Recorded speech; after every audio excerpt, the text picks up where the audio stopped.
ನಿನ್ನೆ ನ ಕರ್ಮಣ ನ ಪ್ರಜೆಯ ಧನೇನ ತ್ಯಾಗೇನ ಏಕೆ ಅಮೃತತ್ವ ಮಾನುಷು ಪರೇಣ ನಾಕಂ ನಿಹಿತಂ ಗುಹಾಯಾಂ ವಿಭ್ರಾಜತೆ ಯದ್ಯತಯೋ ವಿಶಂತಿ. ಅದನ್ನ ಹೇಳಿದ್ರು. ಇವತ್ತಿಂದು 12ನೇ ಮಂತ್ರ. ಇದು ಮಂತ್ರ 4ನೇ ಮಂತ್ರ, ಪೇಜು ಮಾತ್ರ 12. ಇಂಥವರೇ ಸನ್ಯಾಸಿಗಳು. ವೇದಾಂತ ವಿಜ್ಞಾನ ಸುನಿಶ್ಚಿತಾರ್ಥಾಃ ವೇದಾಂತ ವಿಜ್ಞಾನ ಸುನಿಶ್ಚಿತಾರ್ಥಾಃ ಸನ್ಯಾಸ ಯೋಗಾತ್ ಯತಯಃ ಶುದ್ಧ ಸತ್ವಾಃ ಸನ್ಯಾಸ ಯೋಗಾತ್ ಯತಯಃ ಶುದ್ಧ ಸತ್ವಾಃ ತೇ ಬ್ರಹ್ಮಲೋಕೇಶು ಪರಾಂತಕಾಲೇ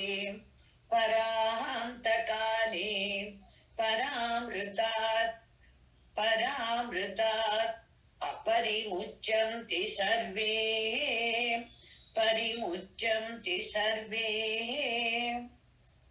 ವೇದಾಂತ ವಿಜ್ಞಾನ ಸುನಿಶ್ಚಿತಾರ್ಥಾಃ ಸನ್ಯಾಸ ಯೋಗಾತ್ ಯತಯಃ ಶುದ್ಧ ಸತ್ವಾಃ ತೇ ಬ್ರಹ್ಮಲೋಕೇಶು ಪರಾಂತಕಾಲೇ ಪರಾಮೃತಾತ್ ಪರಿಮುಚ್ಯಂತಿ ಸರ್ವೇ. ಇವಾಗ ಅನ್ವಯ ಹೇಗೆ ಎಷ್ಟು ಚೆನ್ನಾಗಿ ಬರೀತಾರೆ. ಸನ್ಯಾಸ ಯೋಗ ಶುದ್ಧ ಸತ್ವಾಹ.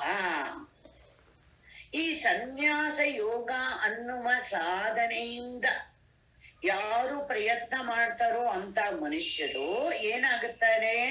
ಶುದ್ಧ ಸತ್ವರಾಗ್ತಾರೆ. ಅಂತಃಕರಣವನ್ನು ಶುದ್ಧ ಮಾಡಿಕೊಳ್ಳುತ್ತಾರೆ. ಸತ್ವ ಅಂದ್ರೆ ಅಂತಃಕರಣ. ಅಂತಃಕರಣವನ್ನು ಶುದ್ಧ ಮಾಡಿಕೊಳ್ತಾರೆ. ಆಮೇಲೆ ಯಾರಿವರು ಯತಯ ಪ್ರಯತ್ನ ಮಾಡೋ, ಕಂಟಿನ್ಯೂಸ್ ಪ್ರಯತ್ನ ಮಾಡ್ಬೇಕು, ನಿಲ್ಲಿಸಬಾರ್ದು. ಗುರುಜಿ ಒಳ್ಳೆ ಒಂದ್ ಸೆಂಟೆನ್ಸ್ ನಮ್ಗೆ ಹೇಳ್ಕೊಟ್ಟಿದ್ದಾರೆ, ಲಗೇರಹು, ಇದರಲ್ಲಿ ಇರು, ಆಗತ್ತೆ. ಯಾವಾಗ ಬಲ ಪೂರ್ಣ ಆಗತ್ತೋ ಆಗತ್ತೆ. ಇವಾಗ ಒಂದ್ ದೊಡ್ಡ ವುಡ್ ಇದೆ, ಅದನ್ನ ಹ್ಯಾಕ್ಸಾಲಿ ಕಟ್ ಮಾಡೋನು ಏನ್ ಮಾಡ್ತಾನೆ? ಕಟ್ ಮಾಡ್ತಾನೆ ಹೋಗ್ತಾನೆ, ಹಿಂದೆ ಮುಂದೆ ಮೂವ್ಮೆಂಟ್ ಕೊಡ್ತಾನೆ. ಎಲ್ಲಿವರೆಗೂ ಮಾಡ್ತಾನೆ ಅಂದ್ರೆ ಅದು 2 ಪೀಸ್ ಆಗೋವರೆಗೂ ಮಾಡ್ತಾನೆ. ಅದೇ ರೀತಿ ಇಲ್ಲೂ ಅಷ್ಟೇ, ನಾವು ಪೂರ್ಣ ಶುದ್ಧ ಆದಾಗ ನಮ್ಗೆ ಗೊತ್ತಾಗತ್ತೆ, ಇನ್ನೊಬ್ರು ಯಾರು ಹೇಳ್ಬೇಕಾಗಿಲ್ಲ. ಅದಕ್ಕೆ ಎಕ್ಸಾಂಪಲ್ ಕೊಡ್ತಾರೆ. ಮಲ್ಲಿಗೆ ಹೂವು ಅರಳಿದ್ರೆ ಅದನ್ನು ಹುಡುಕೊಂಡು ಹೋಗ್ಬೇಕಾ? ಸ್ಮೆಲ್ಲೇ ಎಲ್ಲಾ ಕಡೆನೂ ಬರುತ್ತೆ ನೋಡಿ. ಅದೇ ರೀತಿ ಜ್ಞಾನಿ ಆದವನು ಆ ಜ್ಞಾನ ಅನ್ನೋದು ಎಲ್ಲಾ ಕಡೆನೂ ಹರಡುತ್ತೆ. ಸೊ ಶುದ್ಧ ಸತ್ವ ಯತಯ ಅಂದ್ರೆ ಪ್ರಯತ್ನ ಮಾಡು. ವೇದಾಂತ ವಿಜ್ಞಾನ ಸುನಿಶ್ಚಿತಾರ್ಥಾಃ ಸಂತ. ಈ ಯತ್ನಶೀಲರಿ ಏನ್ ಮಾಡಿದ್ರು? ವೇದಾಂತಗಳ ಅದರಲ್ಲಿ ಇರುವ ವಿಜ್ಞಾನವನ್ನು, ಅದರಲ್ಲಿ ಹೇಳಿರುವ ತಾತ್ಪರ್ಯವನ್ನು, ಅದರಲ್ಲಿ ಹೇಳಿರುವ ಅನುಭವವನ್ನು, ಅದನ್ನ ಚೆನ್ನಾಗಿ ಏನ್ ಮಾಡಿದ್ರು? ಮನನ ಮಾಡಿ ತನ್ನ ಅನುಭವದಲ್ಲಿ ನೋಡಿಕೊಂಡು ಸುನಿಶ್ಚಿತಾರ್ಥ ಆ ತಾತ್ಪರ್ಯ ತಿಳಿದು ಪ್ರಯೋಜನ ತಿಳಿದುಕೊಂಡ್ಬಿಟ್ರು. ಏನು ಪ್ರಯೋಜನ? ದೊಡ್ಡ ಪ್ರಯೋಜನ ಅಂತಂದ್ರೆ ಪುನರ್ಜನ್ಮ ಇಲ್ಲ, ತಿರುಗು ಮಿಯಾವ್ ಅನ್ಕೊಂಡು ಬರ್ಬೇಕಾಗಿಲ್ಲ ಅಂತ ತಿಳ್ಕೊಂಬಿಟ್ರು. ಅವ್ರು ಯಾರವರು? ಸಂತಹ ಸತ್ಪುರುಷರು, ಸಾತ್ವಿಕ ಗುಣವುಳ್ಳವರು. ಅವ್ರು ಏನ್ ಮಾಡ್ತಾರೆ? ತೇ ಸರ್ವೇ ಯತಯ ಪರಾಂತಕಾಲೇ. ಆ ಎಲ್ಲ ಪ್ರಯತ್ನ ಮಾಡ್ತಾ ಇರೋರು ಪರಾಂತಕಾಲೇ ಅಂದ್ರೆ ಶರೀರವನ್ನು ಬಿಡುವ ಕಾಲ ಅಂತ ತಗೋಬಹುದು. ಇನ್ನೊಂದರ್ಥ ಏನು ಅಂದ್ರೆ ಪರಾಂತ ಕಾಲಕ್ಕೆ ಜ್ಞಾನಿಗೆ ಯಾವಾಗ ಶರೀರ ಬಿಟ್ಟೋಗುತ್ತೆ? ಸಾವುಗಾಗಿ ಅವನು ಕಾಯಬೇಕಾ? ಇಲ್ಲ. ದೇಹಾಭಿಮಾನೇ ಗಳಿತೆ ವಿಜ್ಞಾತೆ ಪರಮಾತ್ಮನಿ ಯತ್ರ ಯತ್ರ ಮನೋಯಾತಿ ತತ್ರ ತತ್ರ ಪರ ಅಮೃತಂ. ಸರಸ್ವತಿ ಉಪನಿಷತ್ತಲ್ಲಿ ಇವಾಗ ತಾನು ರೀಸೆಂಟ್ ಆಗಿ ಹೇಳಿದಳು, ನಾವು ಸರಸ್ವತಿಗೆ ಅದನ್ನ ದಕ್ಷಿಣೆಯಾಗಿ ಕೊಟ್ಟು ಬಿಡ್ಬಾರ್ದು, ನಾವು ಜ್ಞಾಪಕ ಇಟ್ಕೋಬೇಕು ಅದನ್ನ. ದೇಹಾಭಿಮಾನೇ ಗಳಿತೆ ವಿಜ್ಞಾತೆ ಪರಮಾತ್ಮನಿ. ದ ಮೊಮೆಂಟ್ ಯು ಅಂಡರ್ಸ್ಟ್ಯಾಂಡ್ ಪರಮಾತ್ಮ, ಅವನು ವಿಷಯ ನನಗೆ ಗೊತ್ತಾದ ತಕ್ಷಣ ದೇಹಾಭಿಮಾನ ಬಿಟ್ಟೇ ಹೋಗತ್ತೆ. ಅದೇ ನಿಜವಾಗ್ಲೂ ಆಗೋದು. ಸೊ ಇಲ್ಲಿ ಪರಾಂತ ಕಾಲ ಅಂದ್ರೆ ಏನು ಅಂದ್ರೆ ನೋಡುವವರ ದೃಷ್ಟಿಯಿಂದ ಹೇಳಿರೋದು. ನೋಡುವವರ ದೃಷ್ಟಿ ಹೇಗಿರುತ್ತೆ ಅಂತಂದ್ರೆ, ಯಾವಾಗ ಅವರು ಪ್ರಾರಬ್ಧ ಮುಗಿಯೋ ತನಕ ಶರೀರ ಇರೋಂಗೆ ಕಾಣಿಸುತ್ತೆ. ಅವನು ಶರೀರದಲ್ಲಿರೋನು ಮಾತನಾಡೋಂಗೆ, ಎಲ್ಲಾ ವ್ಯವಹಾರನು ಮಾಡೋಂಗೆ ಕಾಣಿಸುತ್ತೆ. ರಮಣ ಮಹರ್ಷಿಗಳಿದ್ರು, ರಾಮಕೃಷ್ಣ ಪರಮಹಂಸ ಇದ್ರು, ಬೇಕಾದಷ್ಟು ಜನ ಎಲ್ಲರೂ ಮಾಡ್ತಾ ಇದ್ರು, ಎಲ್ಲರೂ ಅವ್ರವ್ರ ಕೆಲ್ಸಗಳು ಮಾಡ್ತಾ ಇದ್ರು. ಸೊ ಅವ್ರ ಪ್ರಾರಬ್ಧ ಇರೋ ತನಕ ಇರುವಾಗ ಅದಕ್ಕೂ ಪರಾಂತ ಕಾಲ ಅಂತಾನೆ ಹೇಳ್ಬಹುದು. ಅವ್ರು ಏನ್ ಮಾಡ್ತಾರೆ, ಪರ ಅಮೃತ ಬ್ರಹ್ಮಲೋಕೇಶು ಪರಿಮುಚ್ಯಂತಿ ಅಂತಂದ್ರು. ಇಲ್ಲಿ ಎರಡರ್ಥನೂ ಮಾಡ್ಬೋದು. ಇನ್ನು ಇಲ್ಲಿ ಏನಾದ್ರೂ ಒಂದು ಸ್ವಲ್ಪ ಅಡ್ಡಿ ಇದ್ರೆ ಅಲ್ಲಿ ಬ್ರಹ್ಮಲೋಕ ತನಕ ಅದು ಕರ್ಕೊಂಡೋಗ್ಬಿಟ್ಟು ಅಲ್ಲಿ ಬ್ರಹ್ಮನ ಜೊತೆಲಿ ಮುಕ್ತರಾಗ್ತಾರೆ ಅಂತ ಹೇಳಿದ್ರು. ಇವಾಗ ನಮ್ಗೆ ಮುಖ್ಯವಾಗಿ ಬೇಕಾಗಿರೋದು ಸನ್ಯಾಸ ಯೋಗ ಅಂದ್ರೆ ಏನು ಅಂತ ನೋಡ್ಬೇಕು. ಇವಾಗ ನೋಡಿ, ಹಿಂದಿನ ಮಂತ್ರದಲ್ಲಿ ತ್ಯಾಗ ಅಂತ ಹೇಳಿದ್ರು. ಏನನ್ನ ತ್ಯಾಗ ಅಂತ ಹೇಳಿದ್ರು ಅಂತಂದ್ರೆ ಕರ್ಮ, ಪ್ರಜಾ, ದಾನ ಇದನ್ನ ಹೇಳಿದ್ರು. ಇವಾಗ ಯಾಕೆ ಆ ತ್ಯಾಗ ಹೇಳಿದ್ರೆ, ಬಟ್ ಬೇರೆ ಕಡೆ ಎಲ್ಲ ಹೇಳ್ತಾರೆ ಜ್ಞಾನದಿಂದಲೇ ಮೋಕ್ಷ ಅಂತ ಹೇಳ್ತಾರಲ್ಲ, ಇಲ್ಲಿ ಇವರು ತ್ಯಾಗದಿಂದ ಅಂತ ಯಾಕೆ ಹೇಳ್ತಿದ್ದಾರೆ? ತ್ಯಾಗೇನ ಏಕೆ ಅಮೃತತ್ವ ಮಾನುಷು ಅಂತ ಹೇಳ್ತಾ ಇದಾರಲ್ಲ, ಬೇರೆ ಕಡೆ ಎಲ್ಲ ಜ್ಞಾನದಿಂದ ಅಂತ ಹೇಳ್ತಾರಲ್ಲ. ನಾವು ಹೇಗಿದನ್ನೆಲ್ಲ ಅರ್ಥ ಮಾಡ್ಕೋಬೇಕು, ಏನ್ ಮಾಡ್ಬೇಕು ಅಂತ ಕೇಳ್ತಾರೆ. ಅವಾಗ ನೋಡಿ ಎಷ್ಟು ಚೆನ್ನಾಗಿ ಇದಕ್ಕೆ ವಿವರಣೆ ಇದೆ ಅಂದ್ರೆ, ಯಾವಾಗ ತ್ಯಾಗ ಅನ್ನೋದು ಯೋಗದಿಂದ ಕೂಡಿಕೊಳ್ಳುತ್ತು. ಯೋಗ ಅಂದ್ರೆ ಏನು? ಒಂದು ಗುರಿಯನ್ನೇ ಇಟ್ಟುಕೊಂಡು, ಆತ್ಮನನ್ನು ಲಕ್ಷ್ಯದಲ್ಲಿ ಇಟ್ಟುಕೊಂಡು ಅನಾತ್ಮ ಕಡೆ ಹೋಗುವ ಆ ಚಿತ್ತದ ವೃತ್ತಿಗಳನ್ನು ಯಾರು ನಿಲ್ಲಿಸ್ತಾರೋ, ವಾಪಸ್ ತಗೊಂಡ್ ಬರ್ತಾರೋ, ಕೃಷ್ಣ ಹೇಳ್ದಂಗೆ ಶನೇ ಶನಿ ರೂಪರಮೆ ತತ್ ಬುದ್ಧ್ಯಾಧೃತಿ ಗೃಹೀತೆಯ ಆತ್ಮ ಸಂಸ್ಥ ಮನಕೃತ್ವ ನ ಕಿಂಚಿದಪಿ ಚಿಂತೆಯೇ. ಎಷ್ಟು ಚೆನ್ನಾಗಿದೆ ನೋಡಿ. ಇದಕ್ಕೆ ಯೋಗ ಅಂತ ಹೆಸರು. ಈ ಯೋಗ ಯಾವಾಗ ನಿನ್ಗೆ ಸನ್ಯಾಸ ಅಂದ್ರೆ ತ್ಯಾಗದ ಜೊತೆ ಸೇರ್ಬಿಟ್ಟಾಗ ಇದಕ್ಕೆ ಸನ್ಯಾಸ ಅಂತ ಹೆಸರು. ಸನ್ಯಾಸ ಯೋಗ ಅಂತ ಹೆಸರು ಯಾವಾಗ ಬರುತ್ತೆ ಅಂದ್ರೆ, ಒಂದು ಗುರಿ, ನಿನ್ನ ತ್ಯಾಗ ಯಾವುದಕ್ಕೋಸ್ಕರ ತ್ಯಾಗ.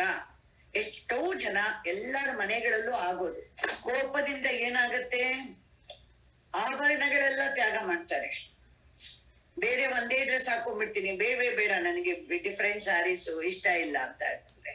ಬೇಕಾದಷ್ಟು ತ್ಯಾಗ ಮಾಡ್ಬೋದು. ಬಟ್ ಆ ಎಲ್ಲ ತ್ಯಾಗನೂ ಏನಾಗತ್ತೆ, ಸನ್ಯಾಸ ಯೋಗ ಆಗೋದಿಲ್ಲ. ಅದು ಇನ್ನೂ ತಮಾಷೆ ಕಾಣಿಸೋಕ್ ಶುರು ಆಗತ್ತೆ. ನಾವ್ ಮೊದ್ಲಿದ್ದಂಗೆ ನಾರ್ಮಲ್ ಆಗಿರ್ಬಿಟ್ಟಂದ್ರೆ ಯಾರು ಏನು ಗಮನಿಸ್ತಾನೆ, ಸರಿಯಾಗಿರ್ತೀವಿ. ಇದ್ದಕ್ಕಿದಂಗೆ ದೊಡ್ಡ 4-5 ರುದ್ರಾಕ್ಷಿ ಮಾಲೆ ಹಾಕೊಂಡ್ಬಿಡುತ್ತು, ಏನೇನೋ ಮಾಡೋದು. ಮೊದಲು ಹಾಕೊಂಡಿದ್ರೆ ಪರವಾಗಿಲ್ಲ, ಅದೇ ಅವ್ರದ್ದು ಅಭ್ಯಾಸ ಆಗ್ತಿತ್ತು. ಹೊಸದಾಗಿ ಶುರು ಮಾಡ್ಕೊಳ್ಳಿ. ಇಲ್ಲಿ ಅದನ್ನಲ್ಲೇ ಇಲ್ಲಿ ಹೇಳ್ತಲ್ಲ. ಅವ್ರು ಹೇಳ್ತಾ ಇರೋದು ಏನು ಅಂದ್ರೆ, ಯಾವುದು ನಿನಗೆ ದೂರ ಕರ್ಕೊಂಡು ಹೋಗುತ್ತೆ, ಪರಮಾತ್ಮನ ಹತ್ರ ಸೇರೋದಕ್ಕೆ ಅಡ್ಡಿಯಾಗಿರುತ್ತೋ ಅದನ್ನ ಯಾವಾಗ ನೀವು ತ್ಯಾಗ ಮಾಡ್ತಿರೋ. ಯಾವ್ಯಾವ್ದನ್ನ ತ್ಯಾಗ ಮಾಡ್ಬೇಕು ಅಂದ್ರೆ, ಧ್ಯಾನ ಸಮಯದಲ್ಲಿ ಕೂತಾಗ ನಿದ್ರೆ ಬರುವುದನ್ನ, ಸತ್ಸಂಗದಲ್ಲಿ ಕೂತಾಗ ನಿದ್ರೆ ಬರುವುದನ್ನ, ಮೈ ಸರಿ ಇಲ್ದಿದ್ರೂ ಬರುತ್ತೆ, ಸ್ವಲ್ಪ ಸುಸ್ತಾಗಿರುತ್ತೆ, ಎಲ್ಲಾನು ಆಗತ್ತೆ. ಅದಕ್ಕೋಸ್ಕರ ನೀರ್ ಹತ್ರ ಇಟ್ಕೋಬೇಕು, ಒಂದು ಸಿಪ್ಪು ನೀರ್ ಕುಡಿಬೇಕು. ಇದೆಲ್ಲ ಹೆಲ್ಪ್ ಮಾಡುತ್ತೆ, ನಮ್ಗೆ ತುಂಬಾ ಸಹಾಯ ಮಾಡುತ್ತೆ. ಸೊ ಒಂದು ನಿದ್ರೆ ಇದ್ರು, ಆಮೇಲೆ ವಿಸ್ಮೃತಿ ಇದ್ರು, ಮರೆವು. ತುಂಬಾ ಏನಾಗತ್ತೆ, ನಮ್ಗೆ ವಿಚಾರ ಮಾಡ್ಬೇಕು ಅಂತ ಹೋಗ್ತೀವಿ, ಆ ಶ್ಲೋಕ ಪೂರ ಜ್ಞಾಪಕನೇ ಬರೋಲ್ಲ.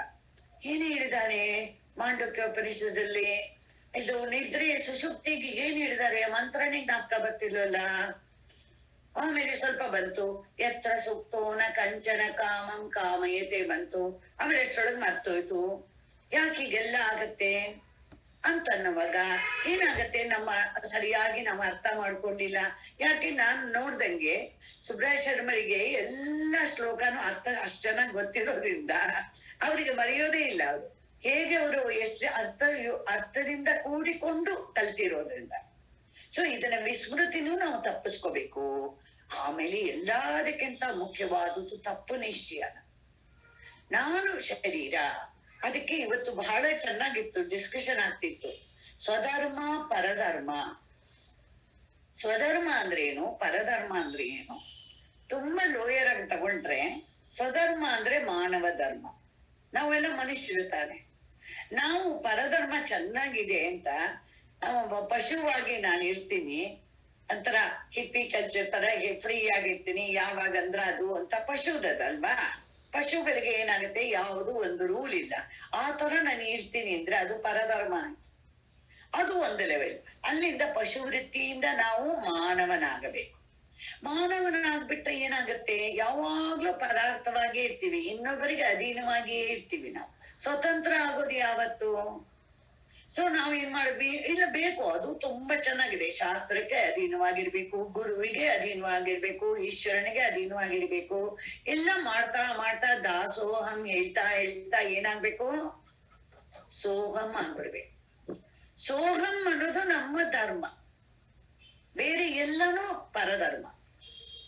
ನನ್ನ ಧರ್ಮ ಏನಪ್ಪಾ ಅಂದ್ರೆ ಸೋಹಂ, ಅವನೇ ನಾನಾಗಿದ್ದೀನಿ. ಅದೇ ಹೈಯೆಸ್ಟ್ ಆಕ್ಚುಲಿ ಸ್ವಧರ್ಮದಲ್ಲಿ ಬರೋದು. ಇದನ್ನ ಈ ತಪ್ಪು ನಿಶ್ಚಯಗಳೆಲ್ಲ ಬಿಡ್ಬೇಕು. ಹೇಳಿದೀನಿ ಹಿಂದೆ ಒಂದು ಸಲಿ ಏನಾಯ್ತಂತೆ, ಒಂದು ಹಳ್ಳಿಲಿ ಒಳ್ಳೆ ಸತ್ಸಂಗ ನಡೀತಿತ್ತು. ಆವಾಗ ಏನಾಯ್ತು, ಒಂದು ವ್ಯಕ್ತಿ ತುಂಬಾ ಚೆನ್ನಾಗಿ ಕೂತ್ಕೊಂಡು ಏಕಾಗ್ರತೆಯಿಂದ ಕೇಳ್ತಿದ್ದ. ನ್ಯಾಚುರಲಿ ಹೇಳೋರಿಗೆ ಯಾರು ಏಕಾಗ್ರತೆಯಿಂದ ಕೇಳ್ತಾರೋ ಸ್ವಲ್ಪ ಅವ್ರ ಕಡೆ ಮನಸ್ಸು ಹೋಗುತ್ತೆ, ಜಾಸ್ತಿ ಹೋಗತ್ತೆ. ಇವ್ರು ಅವನೆಲ್ಲ ಆಯ್ತು, ಮತ್ತೆ ಅವನು ನಮಸ್ಕಾರ ಮಾಡಿ ಹೊರಡುವಾಗ ಅವನ ಕೇಳಿದಂತೆ, ಏನಪ್ಪಾ ಏನಾದ್ರೂ ಧ್ಯಾನ ಇದು ಮಾಡ್ತಾ ಇದೀಯಾ, ಜಪ ಧ್ಯಾನ? ಅವನು ಹೇಳಿದಂತೆ, ಇಲ್ಲ ನನಗೇನು ಗೊತ್ತಿಲ್ಲ, ಯಾರು ಹೇಳು ಇಲ್ಲ, ನನಗೇನು ಗೊತ್ತಿಲ್ಲ. ಅವ್ರೇನ್ ಮಾಡದಂತೆ, ನೋಡಪ್ಪ ನೀನು ಸೋಹಂ ಅಂತಂದ್ಬಿಟ್ಟು ಜಪ ಮಾಡು, ತುಂಬಾ ಒಳ್ಳೇದು. ಅದ್ರ ಅರ್ಥ ಏನು ಅಂದ್ರೆ, ಸಹ ಆ ಪರಮಾತ್ಮ ಅದೇ ನನ್ನ ಸ್ವರೂಪ, ಆ ಪರಮಾತ್ಮ ಸ್ವರೂಪವೇ ನನ್ನ ಸ್ವರೂಪ ಅಂತ. ಇಲ್ಲಿ ತಕ್ಷಣ ದೇವರೇ ನಾನು ಅಂತ ಅರ್ಥ ಮಾಡ್ದ. ಹಾಗ ಅರ್ಥ ಮಾಡ್ಬಿಟ್ರೆ ಏನಾಗತ್ತೆ ಅಂದ್ರೆ, ಯಾರಾದ್ರೂ ಹೇಳ್ಕೊಡ್ತಾರ ನಿಮ್ಗೆ, ನೀನೇ ಪ್ರೆಸಿಡೆಂಟು ಅಂತ? ಪ್ರೆಸಿಡೆಂಟು ಮನುಷ್ಯ, ನೀನು ಮನುಷ್ಯ ಅಂತ ಹೇಳ್ತಾರೆ ವಿನ ನೀನೇ ಪ್ರೆಸಿಡೆಂಟು ಅಂತ ಅಧಿಕಾರದಿಂದ ಯಾವತ್ತೂ ಹೇಳಕ್ಕಾಗಲ್ಲ. ಹೆಸರು ಒಂದೇ ಆಗಿರ್ಬೋದು, ಕೋಇನ್ಸಿಡೆನ್ಸ್, ಅವ್ನು ಹೇಳ್ಬಿಡಕ್ಕಾಗತ್ತ? ಆತರ ಇಲ್ಲಿ ತಗೊಳ್ಬಾರ್ದು. ಇಲ್ಲಿ ಏನಾದ್ರೂ ವಿವಕ್ಷಿತ ಅಂಶ. ನೀನೂ ಚೈತನ್ಯ ಸ್ವರೂಪವಾಗಿದೀಯಾ, ಪರಮಾತ್ಮನೂ ಚೈತನ್ಯ ಸ್ವರೂಪನಾಗಿದ್ದೇನೆ. ಅದರಿಂದಾನೆ ಸಹ ಅಹಂ, ಅವನೇ ಅದೇ ನಾನು, ಅವನೇ ನಾನು ಅಂದ್ರೆ ಯಾವ ಅರ್ಥದಲ್ಲಿ ಅಂದ್ರೆ, ಚೈತನ್ಯ ಸ್ವರೂಪದಲ್ಲಿ. ಅಧಿಕಾರ ಇಲ್ಲ, ಶಕ್ತಿನೂ ಇಲ್ಲ, ಸರ್ವಜ್ಞತ್ವ ಅದರಲ್ಲೆಲ್ಲ ಒಂದೇ ಸೇರ್ತಾರೆ. ಎಕ್ಸ್ಪ್ಲೈನ್ ಮಾಡಿದ್ರು ಇವನು ಚೆನ್ನಾಗಿ ಹೇಳ್ತಾ ಇದ್ದಾನೆ. ಅಲ್ಲಿ ಯಾವ ಹಳ್ಳಿಗೆ ಇನ್ನೊಬ್ಬರನ್ನ ಕರ್ಸಿದ್ರು. ಸ್ವಲ್ಪ ದಿವಸ ಆದ್ಮೇಲೆ ಅವರು ದ್ವೈತವಾದಿಗಳು. ಅವರು ತುಂಬಾ ಚೆನ್ನಾಗಿ ಪುರಾಣ ಅದರ ಬಗ್ಗೆ ಎಲ್ಲ ಬೇಕಾದಷ್ಟು ಚರ್ಚೆ ಹೇಳ್ತಾ ಇದ್ರು. ಇವನ ಕೇಳ್ತಾ ಇದ್ದ. ಅವಾಗ ಅವ್ರಿಗೂ ಇವನಿಗೆ ಇಷ್ಟ ಆಯ್ತು. ಕೇಳಿದ್ರೆ, ಏನಪ್ಪ ಜಪ ಗಿಪ ಮಾಡಿ? ಹೌದೌದು, ನನ್ಗೆ ಒಬ್ರು ಹಿಂದೆ ಬಂದಿದ್ರು, ಹೇಳ್ಕೊಟ್ರು, ನಾನ್ ಮಂತ್ರ ಮಾಡ್ತಾ ಇದ್ದೀನಿ. ಏನ್ ಮಂತ್ರಪ್ಪ? ಇವನು ಹೇಳ್ದ, ಸೋಹಂ. ಓಹೋ, ಅವರು ಎಲ್ಲ ಚೆನ್ನಾಗ್ ಮಾಡಿದ್ದಾರೆ, ಅಂದ್ರೆ ಒಂದ್ ಅಕ್ಷರ ಮರ್ತು ಬಿಟ್ಟಿದ್ದಾರೆ. ಸೊ ಒಂದ್ ಅಕ್ಷರ ಆಗ ನೀವು ಸೇರಿಸ್ಕೊಡಿ. ಅವ್ರೇನ್ ಮಾಡೋದು, ದಾಸೋಹಂ ಅಂತ ಹೇಳ್ಕೊಟ್ರು. ಇವಾಗ ಅವನು ದಾಸೋಹಂ ದಾಸೋಹಂ ಅಂತ ಜಪ ಮಾಡ್ತಾ ಇದ್ದ. ತಿರುಗು ಮೊದಲನೇ ಅವ್ರು ಬಂದ್ರು ಸ್ವಲ್ಪ ದಿವಸ ಆದ್ಮತ್ತೆ. ಅವ್ರು ಕೇಳಿದ್ರು, ಏನಪ್ಪಾ ಮಾಡ್ತಾ ಇದ್ದೀನಿ, ನೀವ್ ಹೇಳಿದ್ರಲ್ಲ ಈ ತರ ಒಂದ್ ಅಕ್ಷರ ಬಿಟ್ಟೋಗಿತ್ತು, ಅವ್ರು ಸೇರಿಸ್ಕೊ. ಯಾವ್ದಪ್ಪ ಅಕ್ಷರ ಅಂದ್ರು. ಅವ್ನು ಹೇಳ್ದ, ಓಹೋ ಅವರು ಮರ್ತು ಬಿಟ್ಟಿದ್ದಾರೆ, 2 ಅಕ್ಷರ ಮರ್ತಿದ್ದೆ ನಾನು. ಸೊ ಅವ್ರು ಒಂದೇ ಕೊಟ್ಟಿದ್ದಾರೆ, ನಾ ಇನ್ನೊಂದು ಕೊಡ್ತೀನಿ ಅಂದ್ಬಿಟ್ಟು ಇವಾಗ ಹೇಳ್ದ ಸದಾ ಸೋಹಂ ಅಂತ ಹೇಳ್ಕೊಟ್ರು. ಇವನೇನ್ ಮಾಡ್ದ, ಇವಾಗ ಸದಾ ಸೋಹಂ ಅಂತ ಹೇಳ್ತಾ ಇದ್ದಾನೆ. ನೆಕ್ಸ್ಟ್ ತೆಲುಗು ಹಳ್ಳಿನವ್ರು ಬಂದ್ಬಿಟ್ರು. ಅವರು ತೆಲುಗು ಕೇಳ್ದ, ಅವ್ರಿಗೆ ತೆಲುಗು ದಾ ಹೇಳಿದ್ರು. ಇವಾಗ ಏನಾಯ್ತು, ದಾಸೋಹಂ ಅಂತ ಆಗೋಯ್ತು. ನೆಕ್ಸ್ಟ್ ಟೈಮ್ ಇವ್ರು ಬಂದಾಗ ಏನ್ ಮಾಡಿದ್ರು, ನೋಡಪ್ಪ ಯಾವ್ದು ಮರ್ತಿಲ್ಲ, ಒಂದೇ ಅಕ್ಷರ ಇರೋದು, ಸರಿಯಾಗಿ ಹೇಳ್ಬಿಟ್ಟಿದೀನಿ, ಯಾರಿಗೂ ನೀನ್ ಹೇಳ್ಬಾರ್ದು, ಇದನ್ನ ಯಾರಿಗೂ ಹೇಳ್ಬಾರ್ದು ಅಂತ ಹೇಳಿ. ಯಾಕೆಂದ್ರೆ ತುಂಬಾ ಮುಖ್ಯ ಇದು. ಯಾವ ದೃಷ್ಟಿಯಿಂದ ಹೇಳ್ತಾರೆ, ಯಾಕೆ ಭಯಪಡ್ತಾರೆ ಜನಗಳು ಅಂದ್ರೆ, ಯಾರು ಅಲೆನ ಸಮುದ್ರ ಅಂತ ಹೇಳಲ್ಲ. ಯಾರಾದ್ರೂ ಅಲೆನ ಸಮುದ್ರ ಅಂತ ಉಪದೇಶ ಮಾಡ್ತಾರಮ್ಮ. ಸಮುದ್ರ ಅನ್ನೋದು ಪರಮಾತ್ಮನ ತರ, ಅಲೆ ಅನ್ನೋದು ಜೀವಾತ್ಮನ ತರ. ಇವಾಗ ಉಪದೇಶ ಮಾಡಿದಾಗ ಅಲೆ, ನೀನು ಸಮುದ್ರ ಅಂದ್ರೆ ಯಾವ ಅರ್ಥದಲ್ಲಿ, ನೀರಾಗಿದೀಯಾ ಅಂತ ಅರ್ಥ ಅಷ್ಟೇ. ಅಲೆ ಸಮುದ್ರ ಆಗೋಕ್ಕಾಗತ್ತಾ? ಇಲ್ಲ. ಅದೇ ರೀತಿ ಇಲ್ಲೂ ಅಷ್ಟೇ ತಿಳ್ಕೋಬೇಕು. ಸೊ ಏನಾಗತ್ತೆ, ಈ ತಪ್ಪು ನಿಶ್ಚಯಗಳೆಲ್ಲ ಹಾರಿ ಹೊರಟೋಗ್ಬಿಡುತ್ತೆ, ಒಂದು ಚೂರು ನಿಲ್ಲೋದಿಲ್ಲ, ಗೊತ್ತಾಯ್ತಾ? ಯಾಕಂದ್ರೆ ಈ ವೇದ ವೇದಾಂತ ವಿಜ್ಞಾನ ಸುನಿಶ್ಚಿತಾರ್ಥ ಇಂದ ಬರೋ ಜ್ಞಾನ ಇದೆಯಲ್ಲ, ಅದ್ ಏನು ಮಾಡೋದು, ಅದ್ರ ಕೆಲಸ ಏನು, ಪ್ರಯೋಜನ ಏನು? ಪ್ರಯೋಜನ ಅಂದ್ರೆ ಅವಿದ್ಯೆಯನ್ನು ಓಡಿಸೋದೇ ಅದ್ರ ಕೆಲಸ. ತಪ್ಪು ನಿಶ್ಚಯವನ್ನ ತೆಗೆದುಹಾಕ್ಬಿಡುತ್ತೆ. ಆಮೇಲೆ ಎಲ್ಲದಕ್ಕಿಂತ ಸಂಶಯ, ಡೌಟ್ಸ್ ಇರತ್ತೆ. ಇದು ಹೇಗೆ ಸಾಧ್ಯ? ಅದೇ ಇವಾಗ ತಾನು ಹೇಳಿದಲ್ಲ, ನಾನು ದೇವರಾಗೋಕೆ ಹೇಗೆ ಸಾಧ್ಯ ಅಂತ ಡೌಟ್ ಬಂದ್ರೆ ವಿಚಾರದಿಂದ ಅದೆಲ್ಲ ಹೋಗ್ಬೇಕು. ಇದೆಲ್ಲ ಏನ್ ಮಾಡ್ತೇವೆ ಸಾಧನೆ ಅವಸ್ಥೆಯಲ್ಲಿ, ಯತಯ ಅಂತಾರಲ್ಲ, ಸಾಧಕನಿಗೆ ಅಂತರ್ಮುಖಿ ವೃತ್ತಿ ಆಗೋಕೆ ಸಹಾಯ ಮಾಡುತ್ತೆ. ಅಂದ್ರೆ ಅಂತರ್ಮುಖಿ ವೃತ್ತಿ ಅಂದ್ರೆ ಏನು? ಎಲ್ಲಿಂದ ಪ್ರಕಾಶ ಬರ್ತಿದೆ ಅಂತ ವಿಚಾರ ಮಾಡಿದ ತಕ್ಷಣ ಅಂತರ್ಮುಖಿ. ನೀವ್ ಅದಕ್ಕೋಸ್ಕರ ಕಣ್ಣು ಮುಚ್ಕೊಂಡು ಒಳಗೆ ನೋಡ್ಬೇಕು, ಕಷ್ಟಪಟ್ಟು ಏನು ಮಾಡ್ಬೇಕಾಗಿಲ್ಲ. ನೀವು ಹೊರಗೆ ನೋಡ್ತಾ ಇರೋದನ್ನೇ ನೋಡ್ತಾ ಇರಿ. ನೀವು ಒಂದ್ ಹಣ್ಣನ್ನ ನೋಡ್ತಿದ್ದೀರಾ, ಕಿತ್ಲೆ ಹಣ್ಣನ್ನ ನೋಡ್ತಾ ಇದ್ದೀರಾ. ನೋಡ್ಬಿಟ್ಟ ತಕ್ಷಣ ನಿಮಗೆ ಏನಾಯ್ತು? ಉಪದೇಶ ಕೇಳಿದ್ದನ್ನ ಆಗ್ತಾ ಬಂತು. ಆದ್ರೆ ಈ ಕಿತ್ಲೆ ಹಣ್ಣಿನಲ್ಲಿ ಇಷ್ಟೊಂದು ಬಾಟ್ಲು, ಜ್ಯೂಸ್ ಬಾಟ್ಲು ಹೇಗ್ ಜೋಡಿಸಿದಾನೆ ಪರಮಾತ್ಮ? ಯಾರಿಗಾಗಿ ಜೋಡಿಸಿದಾನೆ? ಇದಕ್ಕಿಷ್ಟು ಒಳ್ಳೆ ಪ್ಯಾಕಿಂಗ್ ಕೊಟ್ಟಿದ್ದಾನೆ. ಯಾವ ಪರಮಾತ್ಮ ಅವನು ಅಂತ ಅವನು ವಿಚಾರ ಬಂದ್ರೆ ಅದಕ್ಕೆ ಅಂತರ್ಮುಖಿ ವೃತ್ತಿ ಅಂತ ಅರ್ಥ. ನಾವೇನ್ ಅನ್ಕೊಂಡ್ಬಿಟ್ಟಿದೀವಿ, ಅಂತರ್ಮುಖಿ ವೃತ್ತಿ ಅಂದ್ರೆ ಕಣ್ಮುಚ್ಕೊಂಡೇ ಕೂತ್ಕೋಬೇಕು, ಒಳಗೆ ನೋಡೋಕೆ ಪ್ರಯತ್ನ ಮಾಡ್ಬೇಕು ಅಂದ್ರೆ ಇದೆಲ್ಲ ಆಗದೆ ಇರೋ ಮಾತು. ಎಲ್ಲ ಹೊರಗೆ ನೋಡೋವಾಗ್ಲೇ ಏನಾಗಿರ್ಬೇಕು? ಜ್ಞಾನ.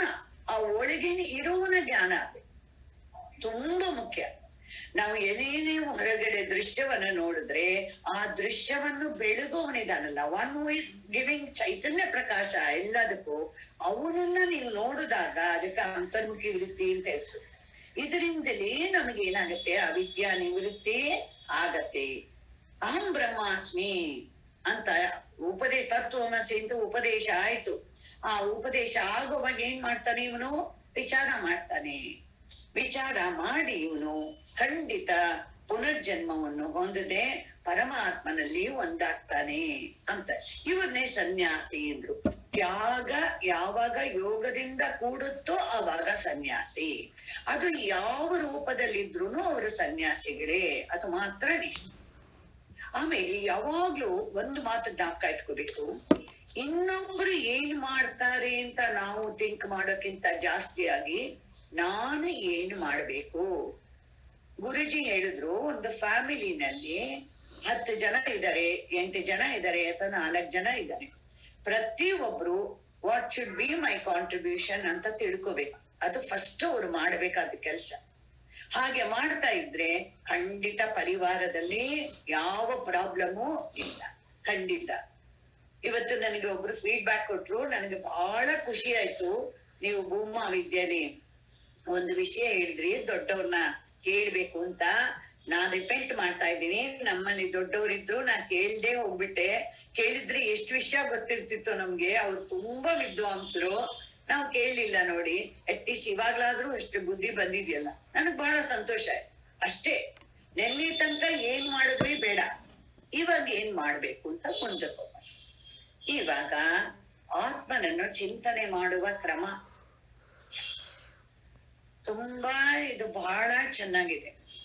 ಆತ್ಮನನ್ನ ಹೇಗೆ ಗುರುತಿಸ್ಬೇಕು, ಅದಕ್ಕೆ ಏನೇನು ಬೇಕು, ನಮ್ಗೆ ಹೇಗೆ ಮಾಡ್ಬೇಕು ಅಂತ ಹೇಳ್ತಾರೆ. ವಿವಿಕ್ತ ದೇಶೇ ಚ ಸುಖಾಸನಸ್ತಃ, ವಿವಿಕ್ತ ದೇಶೇ ಚ ಸುಖಾಸನಸ್ತಃ, ಶುಚಿಃ ಸಮಗ್ರೀವ ಶಿರಃ ಶರೀರಃ, ಶುಚಿಃ ಸಮಗ್ರೀವ ಶಿರಃ ಶರೀರಃ, ಅತ್ಯಾಶ್ರಮಸ್ಥಃ ಸಕಲೇಂದ್ರಿಯಾಣಿ ನಿರುದ್ಯ, ಅತ್ಯಾಶ್ರಮಸ್ಥಃ ಸಕಲೇಂದ್ರಿಯಾಣಿ ನಿರುದ್ಯ, ಭಕ್ತ್ಯಾ ಸ್ವಗುರುಂ ಪ್ರಣಮ್ಯ, ಭಕ್ತ್ಯಾ ಸ್ವಗುರುಂ ಪ್ರಣಮ್ಯ, ಹೃತ್ಪುಂಡರೀಕಂ ವಿರಜಂ ವಿಶುದ್ಧಂ, ಹೃತ್ಪುಂಡರೀಕಂ ವಿರಜಂ ವಿಶುದ್ಧಂ, ವಿಚಿಂತ್ಯ ಮಧ್ಯೆ ವಿಶದಂ ವಿಶೋಕಂ, ವಿಚಿಂತ್ಯ ಮಧ್ಯೆ ವಿಶದಂ ವಿಶೋಕಂ. ಇಲ್ಲಿ ಹೇಳ್ತಿದ್ದಾರೆ, ವಿವಿಕ್ತ ದೇಶೇ ಸುಖಾಸನಸ್ತಃ, ಸಮಗ್ರೀವ ಗ್ರೀವ ಶಿರಃ ಶರೀರಃ,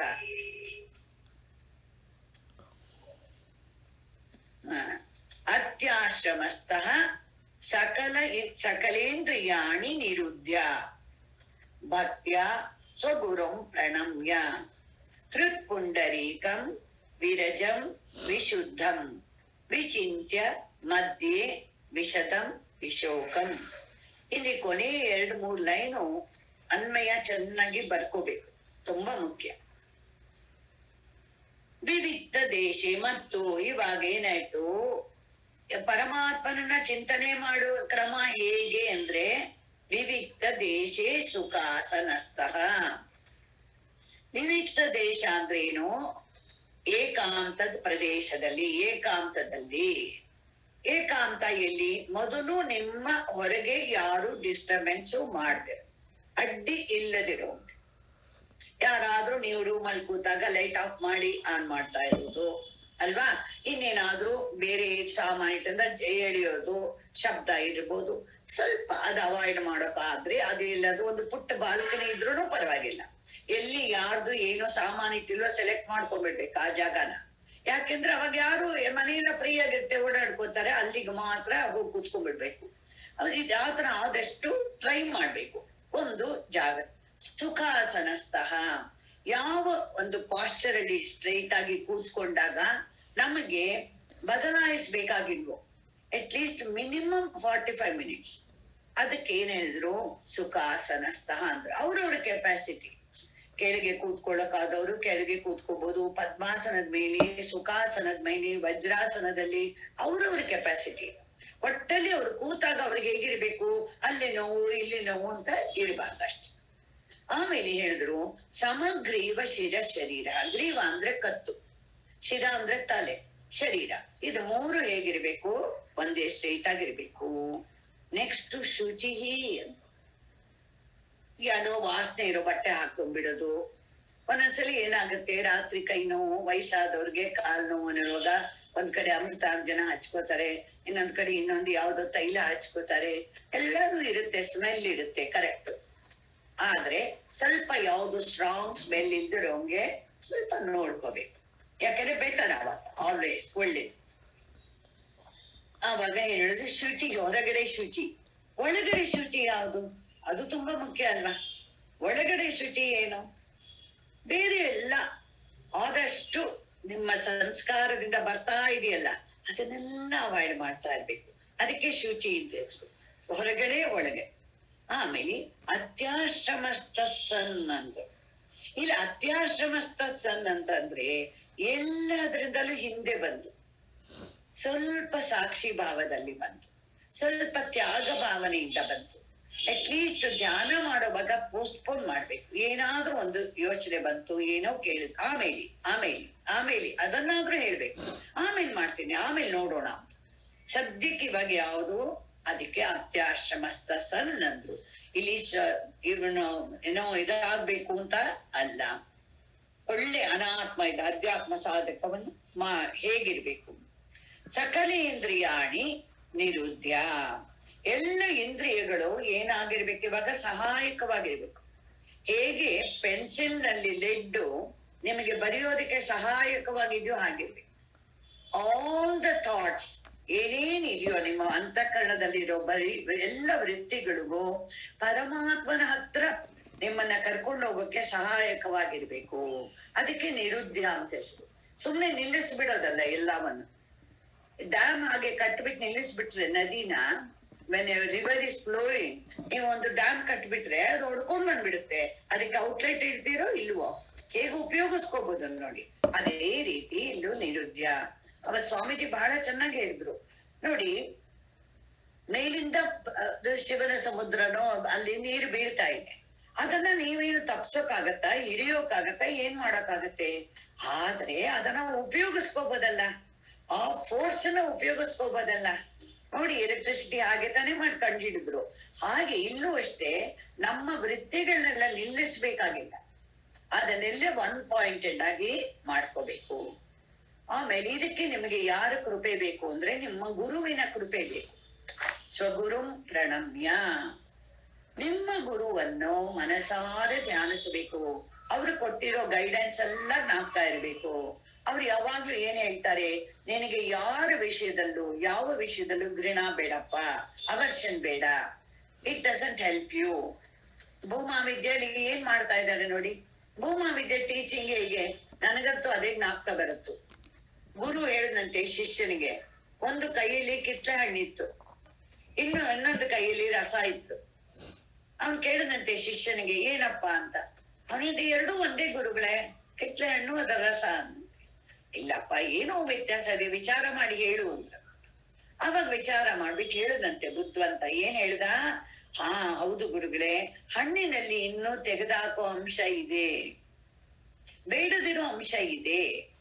ಆದ್ರೆ ರಸದಲ್ಲಿ ತೆಗೆದಾಕೋದೇನಿದೆ? ಏನೂ ಇಲ್ಲ. ರಸ ಹೇಗ್ ಕುಡಿಬೇಕು? ಪೂರ್ಣವಾಗಿ ಕುಡಿಬೇಕು. ಅದೇ ರೀತಿ ಭೂಮಾ ವಿದ್ಯೆ ಏನ್ ಮಾಡತ್ತೆ? ಶಬ್ದವನ್ನ, ಅಯ್ಯೋ ಉಪಯೋಗ ಇಲ್ಲ ಅಂತ ಹೇಳಿಲ್ಲ.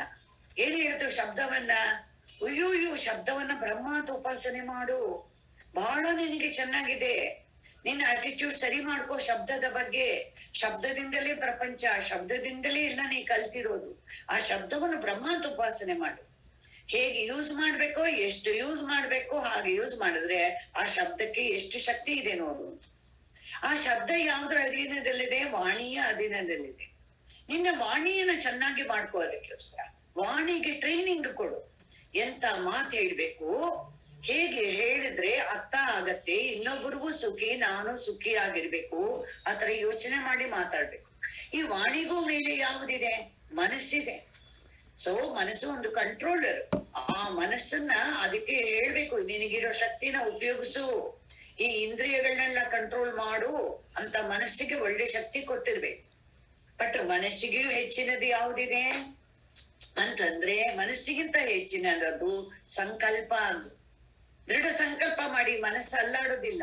ಇಲ್ಲ ನಾನು 1 hour ಅಲ್ಲಿ ಇಲ್ಲಿ ಯೋಚನೆ ಮಾಡೋದಿಲ್ಲ ಅಂತ ನಾವು ಅನ್ನುವಾಗ ಖಂಡಿತ ಅದು ಸಂಕಲ್ಪ ಹೆಲ್ಪ್ ಮಾಡುತ್ತೆ ನಮ್ಗೆ. ಬಟ್ ಸಂಕಲ್ಪಕ್ಕಿಂತ ಹೆಚ್ಚಿನದು ಯಾವುದು ಅಂತ ಕೇಳಿದ್ರೆ ಚಿತ್ತ. ಯಾಕೆಂದ್ರೆ ಚಿತ್ತದಲ್ಲಿ ಅನೇಕ ಜನ್ಮಗಳ ಸಂಸ್ಕಾರ ತುಂಬಿದೆ, ಅದರಿಂದಾನೇ ನಮ್ಗೆ ಸಂಕಲ್ಪ ಬರುದು. ಇವಾಗ ಹೇಳಿದ್ರು ಚಿತ್ತವನ್ನು ಬ್ರಹ್ಮ ಅಂತ ಉಪಾಸನೆ ಮಾಡು, ಅದ್ರಲ್ಲಿ ಇರುವುದು ಎಲ್ಲ ಏನೇ ಇದೆಯೋ ಅದು ಜ್ಞಾನ ರೂಪವಾಗಿದೆ. ಅದನ್ನ ಎಲ್ಲವನ್ನು ಬಳಸ್ಕೋ. ಯಾವುದಕ್ಕೋಸ್ಕರ? ನಿನ್ನ ಗುರಿಯನ್ನು ಸೇರೋದಕ್ಕೆ. ಅದು ಬ್ರಹ್ಮ ಉಪಾಸನೆ ಅಂತ. ಆಮೇಲೆ ಚಿತ್ತಕ್ಕಿಂತ ಶ್ರೇಷ್ಠ ಯಾವುದು ಅಂದ್ರೆ ಧ್ಯಾನ, ಏಕಾಗ್ರತೆ. ಎಷ್ಟೆಷ್ಟು ಏಕಾಗ್ರತೆ ಬರುತ್ತೋ ಅಷ್ಟೆಷ್ಟು ನಿನಗೆ ಚಿತ್ತದ ಸಂಸ್ಕಾರಗಳು 1 ಪಾಯಿಂಟೆಡ್ ಆಗತ್ತೆ. ಸರಿ, ಅದಕ್ಕಿಂತ ಹೆಚ್ಚಿನದೇನು ಅಂದ್ರೆ ವಿಜ್ಞಾನ ಅಂತ. ಈ ವಿಜ್ಞಾನ ಅಂದ್ರೆ ಏನು? ವಿಶೇಷ ಜ್ಞಾನ, ತುಂಬಾ ಮುಖ್ಯ ಅದು. ಎಷ್ಟೆಷ್ಟು ಶಾಸ್ತ್ರ ಜ್ಞಾನ ಆಗತ್ತೋ, ನಮ್ಗೆ ಶಾಸ್ತ್ರ ವಿಚಾರ ಬರುತ್ತೋ ಅಷ್ಟೆಷ್ಟು ಜ್ಞಾನ ನಮ್ಗೆ ಸುಲಭವಾಗಿ ಆಗುತ್ತೆ. ಆ ವಿಜ್ಞಾನಕ್ಕಿಂತ ಹೆಚ್ಚಿನದು ಯಾವುದು ಅಂತ ಕೇಳಿದ್ರೆ ಅವ್ರು ಹೇಳಿದ್ರು ಬಲ. ಶಕ್ತಿ ಇರಬೇಕು, ಮನೋಬಲ ಇರ್ಬೇಕು, ಎಲ್ಲ ಬಲಾನೂ ಇದೆ. ಜನಬಲ ಇದೆ, ಧನ ಬಲ ಇದೆ ಅಲ್ವಾ, ಯೋಗ ಬಲ ಇದೆ, ಬೇಕಾದಷ್ಟು ಬಲಗಳಿರ್ಬೋದು. ಅದೆಲ್ಲ ವಿದ್ಯಾಬಲ, ಜ್ಞಾನ ಬಲ ಇದೆ. ಅದೆಲ್ಲ ಅದಕ್ಕಿಂತ ಹೆಚ್ಚಿನದು. ಆ ಬಲ ಮುಖ್ಯ. ಆದ್ರೆ ಈ ಎಲ್ಲ ಬಲ ಬರ್ಬೇಕು ಅಂದ್ರೆ ಅದಕ್ಕಿಂತ ಹೆಚ್ಚಿನದು ಅನ್ನ. ನೋಡಿ, ಅನ್ನದವರೆಗೂ ಕರ್ಕೊಂಡ್ ಬಂದ್ಬಿಟ್ಟಿದ್ದಾರೆ. ನಾಳೆಯಿಂದ ಮುಂದಕ್ಕೆ ಹೋಗುತ್ತೆ, ಅದುವರೆಗೂ ಬಂದಿದೀವಿ ನಾವು ಭೂಮಾ ವಿದ್ಯೆಯಲ್ಲಿ. ಯಾಕೆಂದ್ರೆ ಇಲ್ಲಿ ಏನಾಗುತ್ತೆ, ತುಂಬಾ ನಮ್ಗೆ ಜೀವನದಲ್ಲಿ ತುಂಬಾ ಮುಖ್ಯ. ಈ ಎಲ್ಲವನ್ನೂ ಉಪಯೋಗಿಸಿ ಪರಮಾತ್ಮನನ್ನ ಸೇರ್ಬೇಕು. ಇದು ಎಲ್ಲ ನಮ್ಗೆ ಹೇಳ್ಕೊಡೋದು ಯಾರು? ನಮ್ಗೆ ಸ್ವಗುರು, ನಮ್ಮ ಗುರುನೇ ನಮ್ಗೆ ಹೇಳ್ಕೊಡೋದು. ಅವರಿಗೆ ಮನಸಾರೆ ನಮಸ್ಕಾರ ಮಾಡಿ ಅಂತ ಹೇಳಿದ್ರು. ಆಮೇಲೆ ಅವರು ಹೇಳಿರೋ ಗೈಡೆನ್ಸ್ ಇಟ್ಕೊಂಡು ಆ ಪರಮಾತ್ಮನನ್ನ ಹೇಗಿದ್ದಾನೆ ಅಂತ ಮೊದಲು ಹೇಳಿದ್ರು. ಅವನು ವಿರಜಂ, ಯಾವ ಗುಣಗಳಿಗೂ ಅಧೀನನಾಗಿಲ್ಲ ಪರಮಾತ್ಮ. ವಿರಜಂ ಅಂತ ತಕ್ಷಣ ನೀವು ಗುಣಗಳಿಗೆ ಸಾಕ್ಷಿ ಆಗಿರೋನು ಅಂತ ತಗೋಬೇಕು. ವಿರಜಂ ಅಂತ ಗುಣಗಳಿಗೆ ಅತೀತನಾಗಿರೋನು, ಗುಣಗಳಿಗೆ ಸಾಕ್ಷಿ ಆಗಿರುವನು ಅಂತ ತಗೋಬೇಕು. ವಿಶುದ್ಧಂ, ಅಜ್ಞಾನದ ಲವಲೇಶನು ಇಲ್ಲದವನು ವಿಶುದ್ಧಂ ಅಂತಂದು. ಅವನು ಹೇಗಿದ್ದಾನೆ ಅಂದ್ರೆ ಯಾವ ಅವನಲ್ಲಿ ಇದು ಅನ್ನೋದು ಅಡಲ್ಟ್ರೇಷನ್ ಅನ್ನೋದು ಇಲ್ಲ. ಆಮೇಲೆ ವಿಷದಂ ವಿಶೋಕಂ, ಅವನು ಹೇಗಿದ್ದಾನೆ ಅಂದ್ರೆ ಸ್ವಯಂ ಪ್ರಕಾಶನಾಗಿರೋದ್ರಿಂದ ಅವನಿಗೆ ಕಾಣಿಸೋದಿಲ್ಲ, ಯಾವುದ್ರಿಂದಲೂ ಮುಚ್ಚೋದಕ್ಕೆ ಸಾಧ್ಯ ಇಲ್ಲ. ಹೇಗೆ ನಾವೇನ್ ಹೇಳ್ತೀವಿ, ಸೂರ್ಯನ ನೋಡಿದ್ರ ಇಲ್ಲ ರೀ ನೋಡಕ್ಕೆ ಆಗ್ಲಿಲ್ಲ 1 ವಾರದಿಂದ ಅಂತ ಹೇಳಿದ್ವಿ. ಆದ್ರೆ ನಾವು ಸೂರ್ಯನ ಪ್ರಕಾಶದಲ್ಲಿ ಮೋಡವನ್ನು ನೋಡ್ತಾ ಇದೀವಿ, ವ್ಯವಹಾರನ್ನೂ ಮಾಡ್ತಾ ಇದೀವಿ, ಆದ್ರೂ ಸೂರ್ಯನನ್ನ ನೋಡಿಲ್ಲ. ಸೂರ್ಯ ಅಂದ್ರೆ ಪ್ರಕಾಶ ತಾನೆ. ಅದೇ ರೀತಿ ಇಲ್ಲೂ ಏನ್ ಮಾಡ್ಬೇಕು ನಾವು, ಎಲ್ಲ ಮನಸ್ಸಲ್ಲಿ ಥಾಟ್ಸ್ ಎಲ್ಲ ಬರ್ತಾ ಇರೋದು ಪರಮಾತ್ಮನ ಪ್ರಕಾಶ ಇಲ್ಲ, ಅವನ ಇದ್ದೇ ಇದಾನಲ್ಲಿ. ಆದ್ರೂ ಏನ್ ಹೇಳ್ತಿದೀವಿ, ನಮಗ್ ಗೊತ್ತಿಲ್ಲ ಗೊತ್ತಿಲ್ಲ ಅಂತ. ಅವನು ಹೇಗಿದ್ದಾನೆ, ಸ್ವಯಂ ಪ್ರಕಾಶ ಸ್ವರೂಪನಾಗಿದ್ದಾನೆ. ಆಮೇಲೆ ವಿಶೋಕಂ, ಯಾವುದು ದುಃಖ ಮಿಶ್ರಿತ ಅನ್ನೋದು ಇಲ್ಲವೇ ಇಲ್ಲ, ಹೆಲ್ಪ್ಲೆಸ್ನೆಸ್ ಇಲ್ಲ. ಅಂತ ಆತ್ಮತತ್ವವನ್ನು ಎಲ್ಲಿ ನೋಡ್ಬೇಕು, ಹೃತ್ ಪುಂಡರೀಕಂ ಮಧ್ಯೆ, ನಿಮ್ಮ ಹೃದಯಾಕಾಶದ ಒಳಗೆ ನೋಡ್ಬೇಕು, ಮಧ್ಯದಲ್ಲಿ ನೋಡ್ಬೇಕು. ಇಲ್ಲಿ ಮಧ್ಯ ಅಂದ್ರೆ ಏನು, ಸಾರ ಅಂತ ಅರ್ಥ. Essence of deep sleep, essence of ಸಮಾಧಿ ಅಂತ ತಗೋಬೇಕು.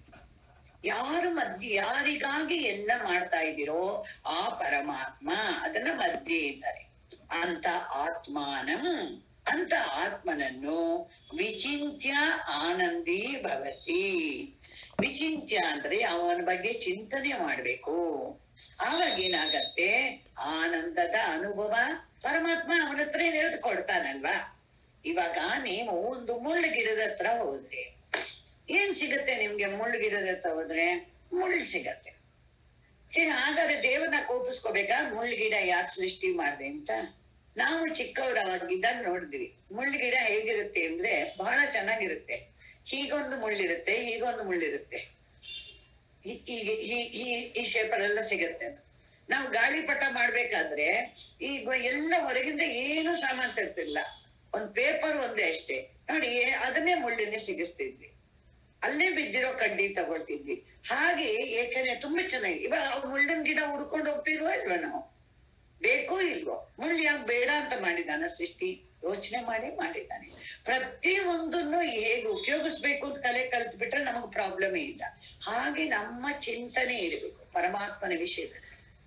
ಯಾಕೆಂದ್ರೆ ಪರಮಾತ್ಮನ್ನ ನಾವು ತಿಳ್ಕೊಳ್ಳಕ್ಕೆ ಒಂದೇ ದಾರಿ ಇರೋದು ಈ ಪ್ರಪಂಚ. ಆ ಪ್ರಪಂಚದ ಸ್ಯಾಂಪಲ್ ಇದು ಯಾವುದು ಅಂದ್ರೆ ನಿಮ್ಮ ಶರೀರ. ಯಾಕಂದ್ರೆ ಪ್ರಪಂಚವನ್ನ ಅನಲೈಸ್ ಮಾಡೋದು ಬಹಳ ಕಷ್ಟದ ಕೆಲಸ, ತುಂಬಾ ದೊಡ್ಡದು ಪ್ರಪಂಚ. ನೀವ್ ಏನ್ ಮಾಡ್ಬೇಕು ಅದಕ್ಕೋಸ್ಕರ, ಈ ಪ್ರಪಂಚವನ್ನ ಅನಲೈಸ್ ಮಾಡ್ಬಾರ್ದು. ಯಾರನ್ನ ಅನಲೈಸ್ ಮಾಡ್ಬೇಕು ಅಂತಂದ್ರೆ ನಮ್ಮ ಶರೀರವನ್ನ ಅನಲೈಸ್ ಮಾಡ್ಬೇಕು. ಅದು ನಮ್ಗೆ ತುಂಬಾ ಮುಖ್ಯ. ಎಷ್ಟು ಚೆನ್ನಾಗಿ ನೀವು ಶರೀರವನ್ನ ಅನಲೈಸ್ ಮಾಡ್ತೀರೋ ಆವಾಗ ನಿಮ್ಗೆ ಸುಲಭವಾಗಿ ಪರಮಾತ್ಮನ ಅನುಭವ ಆಗತ್ತೆ. ಅದಕ್ಕೆ ಹೇಳಿದ್ರು ಇಲ್ಲಿ ಅವನನ್ನ ನಿಮ್ಮ ಶರೀರದಲ್ಲಿ ಪರಮಾತ್ಮನನ್ನ ಗುರುತಿಸ್ಬೇಕು, ತುಂಬಾ ಮುಖ್ಯ. ಇಲ್ಲಿ ಧ್ಯಾನದಲ್ಲಿ ಏನಾಗತ್ತೆ ಅಂದ್ರೆ ವಿಚಾರದಿಂದ ಆಗುವ ಧ್ಯಾನ, ಹಠಯೋಗ ಅಲ್ಲ. ಕಂಟ್ರೋಲ್ ಮಾಡ್ಬಿಟ್ಟು ಏನು ಥಿಂಕ್ ಮಾಡ್ಬಾರ್ದು ಅಂದ್ರೆ ನಿದ್ದೆ ಕೊಟ್ಟೋಗ್ಬಿಡ್ತೀವಿ. ಹುಷಾರಾಗಿರಿ. ಅಭ್ಯಾಸ ಇಲ್ದವರು ಧ್ಯಾನ ಮಾಡ್ತೀನಿ ಅಂದ್ರೆ ಒಳ್ಳೆ ನಿದ್ದೆ ಬಂದ್ಬಿಡುತ್ತೆ. ಅದು ಬೆಳಿಗ್ಗೆ ಬೇಕಾದ್ರೆ ನನಗೆ ಅವಾಗ ಯಾವುದೋ ಒಂದು ಪುಸ್ತಕ ಓದ್ಬಿಟ್ಟಿದ್ದೆ, ತುಂಬಾ ಒಳ್ಳೆ ಪುಸ್ತಕ. ಅವರು ಒಂದ್ ಸೆಂಟೆನ್ಸ್ ಬರ್ದಿದ್ರು, ಧ್ಯಾನ ಮಾಡುವಾಗ ಹೇಗ್ ಬೇಕಾದ್ರೂ ಮಾಡ್ಬೋದು, even you can sleep and do ಧ್ಯಾನ. ಅದು ಅಧಿಕಾರಿಗಳಿಗೆ ಹೇಳಿದ್ದು. ನಾನೇನ್ ಮಾಡ್ತೆ, ಹೇಗಿದ್ರು ಅವ್ರು ಹೇಳಿದಲ್ಲ ಅಂತ ನಾನು ಮಲ್ಕೊಂಡೇ ಧ್ಯಾನ ಮಾಡ್ತಿದ್ದೆ, ಚೆನ್ನಾಗ್ ಮಲಗ್ತಿದ್ದೆ ಅಷ್ಟೇ. ಅದೆಲ್ಲ ಅದಕ್ಕೆ ಇಲ್ಲಿ ಹೇಳ್ತಿದ್ದಾರೆ, ಸ್ಟ್ರೈಟ್ ಆಗಿ ಕೂತ್ಕೊಳ್ಳಿ, ನಿದ್ರೆಯನ್ನ ಜಯಿಸಬೇಕು. ಎಲ್ಲ ಶುರು ಇಲ್ಲ, ಹಾಗಾಗೋದಿಲ್ಲ, ಎಲ್ಲ ಪ್ರಾಕ್ಟೀಸ್ ಆಗ್ಬೇಕು. ಮಾಡಿದ್ರೆ ಖಂಡಿತ ಇವನು ಮುಕ್ತನಾಗೋದ್ರಲ್ಲಿ ಯಾವ ಡೌಟು ಇಲ್ಲ ಅಂತ. ಇವಾಗ ಏನಾಗತ್ತೆ, ನಮ್ಗೆ ಈ ಚಿಂತನೆ ಮಾಡೋ ಕ್ರಮಕ್ಕೆ ಉಪನಿಷತ್ ಮಂತ್ರಗಳು ಹೇಗೆ ನಮಗೆ ಸಹಾಯ ಮಾಡುತ್ತೆ ಅದನ್ನ ಸ್ವಲ್ಪ ವಿಚಾರ ಮಾಡ್ಬೇಕು.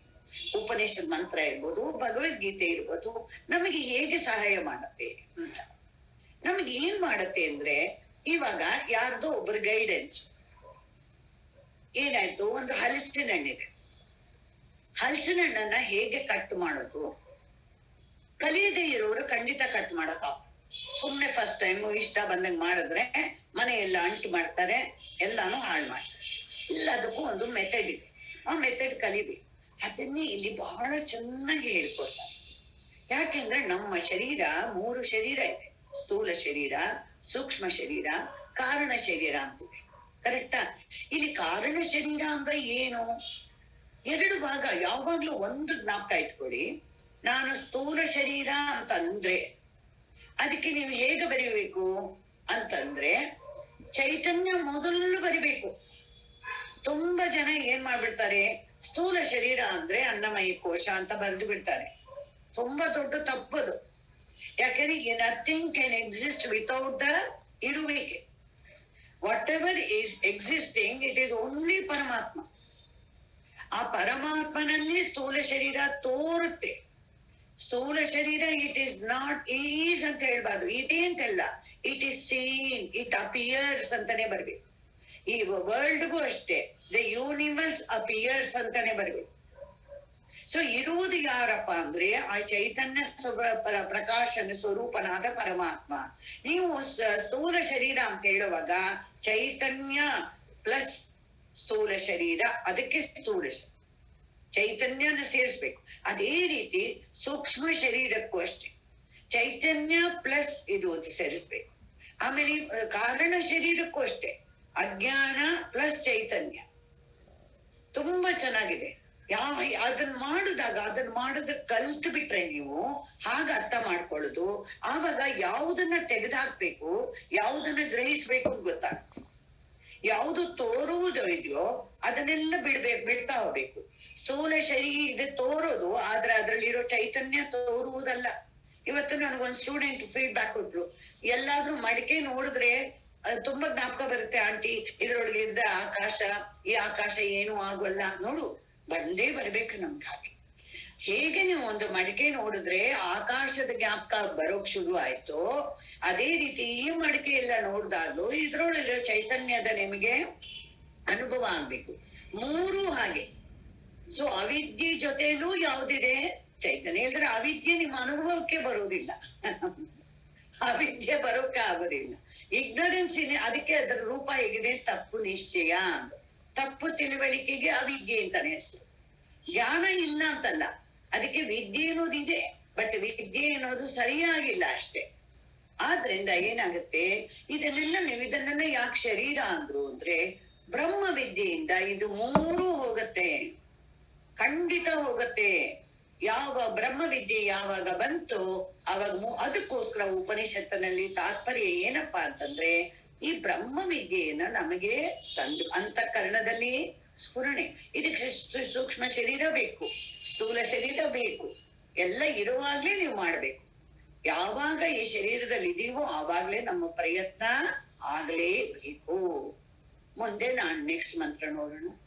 ಸ್ವಸ್ತಿ ಪ್ರಜಾಭ್ಯಾಂ ಪರಿಪಾಲಯಂತಾಂ ನ್ಯಾಯೇನ ಮಾರ್ಗೇಣ ಮಹೀ ಮಹೇಶಾಂ ಗೋಬ್ರಾಹ್ಮಣೇಭ್ಯಃ ಶುಭಮಸ್ತು ನಿತ್ಯಂ. ಲೋಕಾ ಸಮಸ್ತಾ ಸುಖಿನೋ ಭವಂತು.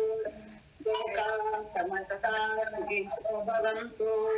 ಕಾಲೇ ಗಚ್ಚತು ಪರ್ಜನ್ಯಃ ಪೃಥಿವೀ ಸಸ್ಯಶಾಲಿನಿ. ದೇಶೋऽಯಂ ಶೋಭಯಂತು. ಬ್ರಾಹ್ಮಣಾಃ ಸಂತು ನಿರ್ಭಯಾಃ. ಓಂ ಶಾಂತಿ ಶಾಂತಿ ಶಾಂತಿ.